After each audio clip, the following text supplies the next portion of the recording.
है ना। उसके बाद फिर याकूब ने क्या किया, कुछ मन्नतें मानी। मतलब मन्नत मानना यानी कि हम परमेश्वर से कुछ प्रॉमिस करते कि हम मैं ये करूंगा, मैं वो करूंगा, है ना, इस तरह मन्नत मानना। तब याकूब जी ने क्या किया, मन्नत माना। जैसे लिखा है, याकूब ने यह मन्नत मानी, यदि परमेश्वर मेरे संग रहकर यात्रा में मेरी रक्षा करे और मुझे खाने के लिए रोटी और पहनने के लिए कपड़ा दे। ओके, उस तरह और आगे पढ़ेंगे।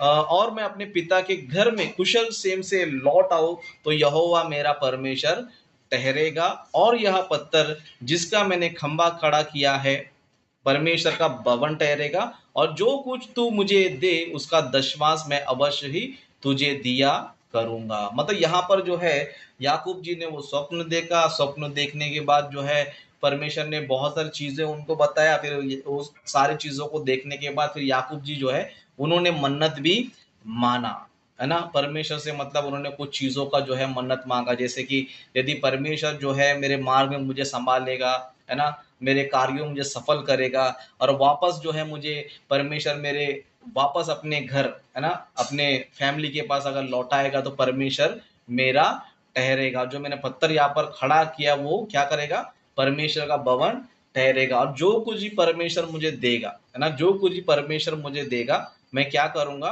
उसका 10वां अंश भी क्या करूंगा, मैं दूंगा करके।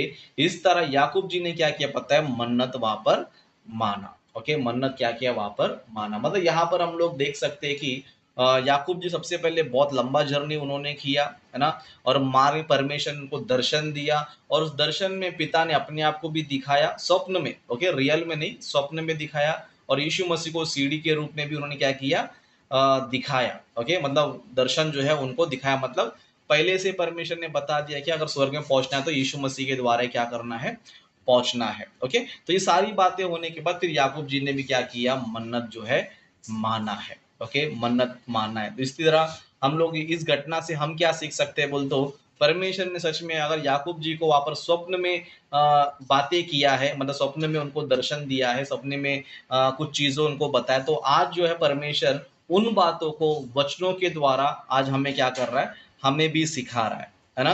हमें ये सिखा रहा है कि हमारा जो पिता परमेश्वर है वो किधर है, स्वर्ग में है ना, किधर है, स्वर्ग में है। अब वो पिता परमेश्वर के पास अगर हमें पहुंचना है, वहां तक अगर हमें जाना है, तो हमें सीढ़ी की जरूरत है। किसकी जरूरत है, सीढ़ी की जरूरत है। अब वो सीढ़ी कौन है बोलेगा, तो वो सीढ़ी और कोई नहीं, यीशु मसीह है।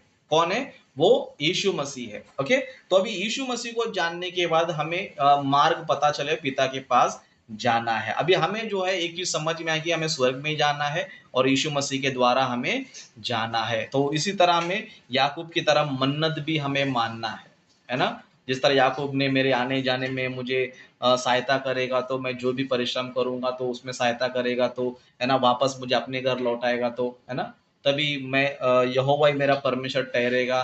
उस तरह मैं जो भी यहोवा मुझे देगा उसमें दशमांश मैं दूंगा। इसी तरह हम लोग भी क्या करना चाहिए, परमेश्वर से हम भी मन्नत मानना चाहिए, है ना। हम भी कहना चाहिए कि पर यहोवा ही मेरा परमेश्वर है, यीशु मसीह मेरा उद्धार करता है, यीशु मसीह मुझे बचाएगा, मेरा उद्धार करेगा, तो मैं अपना पूरा जीवन प्रभु के लिए मैं समर्पित करूंगा, प्रभु के कार्यों में समर्पित करूंगा, प्रभु के लिए मैं जीऊंगा। और प्रभु मुझे जो कुछ भी देगा उसका मैं क्या करूंगा, अपने धन से, अपने तन मन से मैं क्या करूंगा, परमेश्वर का महिमा करूंगा। इस तरह हम लोग भी क्या करना चाहिए, डिसीजन जो है लेना चाहिए। क्या करना चाहिए, डिसीजन लेना चाहिए। मतलब यहाँ पर हम देख सकते हैं कि याकूब जी जो है खुद से ही क्या कर रहे पता है, मतलब दर्शन में उनको कुछ और दिखाई दिया है ना, दर्शन में कुछ और दिखाई दिया है, लेकिन उनका मन्नत मांगने का तरीका देखो, यानी कि उनका सेल्फ मतलब खुद ही क्या कर रहे पता है, निर्णय ले रहे। क्या ले रहे, मैं परमेश्वर के लिए कुछ करूंगा, अगर क्या कर रहे हैं, निर्णय ले रहे। उस तरह हम लोग भी क्या करना चाहिए, खुद से कुछ निर्णय लेना चाहिए।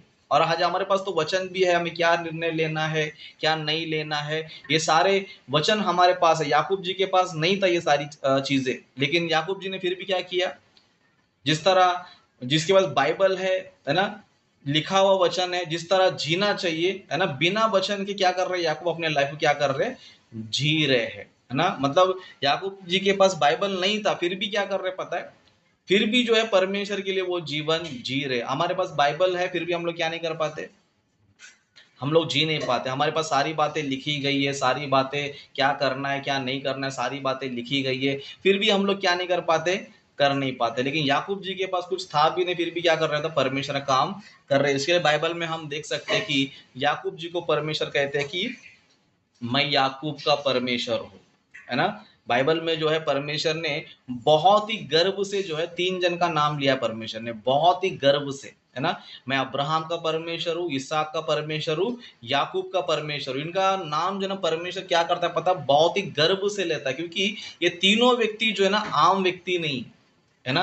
ये तीनों व्यक्ति जो है ना आम व्यक्ति नहीं है। लेकिन बहुत से लोग को जो है इनके बारे में पता नहीं है, और खास करके याकूब जी के बारे में बहुत से लोगों को पता नहीं, याकूब जी के बारे में, है ना। आज बहुत से लोग को जो है मसीह समाज में ये लगता है कि याकूब जो है ना धोखेबाज व्यक्ति है ना। याकूब जी के बारे में जो है बहुत सारे कलीसिया में प्रचार होता है कि याकूब जो है धोखेबाज था, उसने अपने बाप को धोखा दिया, उसने अपने भाई को धोखा दिया, है ना। उसने जो है कई सारे लोगों को धोखा दिया करके, इस तरह का एक गलत टीचिंग जो है मसीह समाज में चल रहा है। आप लोग ने सुना है क्या, नहीं सुना है मुझे नहीं पता है, लेकिन मैक्सिमम चर्च में जो है ये बताया जाता है कि याकूब जो है धोखेबाज व्यक्ति है। लेकिन मैं आपको बताना चाहता हूं, याकूब ने किसी को भी धोखा नहीं दिया है। याकूब जी ने जो है किसी को भी धोखा नहीं दिया है। याकूब बहुत ही अच्छा व्यक्ति था, दिल का साफ व्यक्ति था, और उसने कभी कोई गलत काम किया भी नहीं है।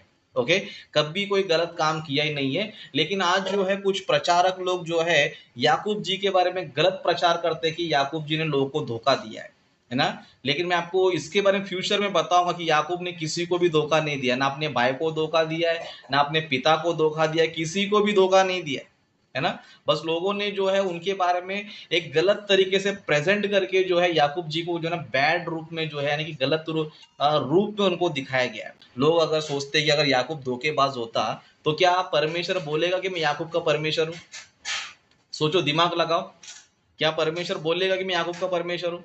क्या परमेश्वर को हम ये बोले कि धोखेबाज का परमेश्वर है ना। मतलब परमेश्वर अगर बोल रहा है मैं याकूब का परमेश्वर हूँ, तो इसका मतलब क्या परमेश्वर धोखेबाजों का परमेश्वर है ना। परमेश्वर ने अगर याकूब को बोला है, समझो मैं याकूब का परमेश्वर हूं, तो याकूब बहुत ही अच्छा इंसान है, बस लोगों ने उसको गलत पेश किया है, जिनको मैं जो है आने वाले दिनों में बताऊंगा कि याकूब सबसे अच्छा व्यक्ति है, बहुत ही महान व्यक्ति है, उन्होंने कोई गलती नहीं किया। इसके बारे में जो है मैं आपको जरूर जो है बताऊंगा। तो आज के टीचिंग को जिस तरह हमने सुना है, वो सीखा है, ओके। तो जिस तरह हम याकूब जी से बहुत कुछ सीख सकते हैं, तो हम लोग भी अपने जीवन में एक निर्णय लेना चाहिए, मैं भी प्रभु का काम करूंगा, मैं भी प्रभु के लिए जीऊंगा, मैं भी जो है प्रभु कार्य करूंगा करके, इस तरह हम लोग भी एक अच्छा निर्णय लेकर जो है हम लोग भी क्या करना चाहिए, स्वर्ग में जाने के लिए क्या करना चाहिए, हम लोग परिश्रम करना चाहिए। ओके, परिश्रम करना चाहिए। ओके, तो यहीं पर मैं अपनी बातों को समाप्त करता हूँ।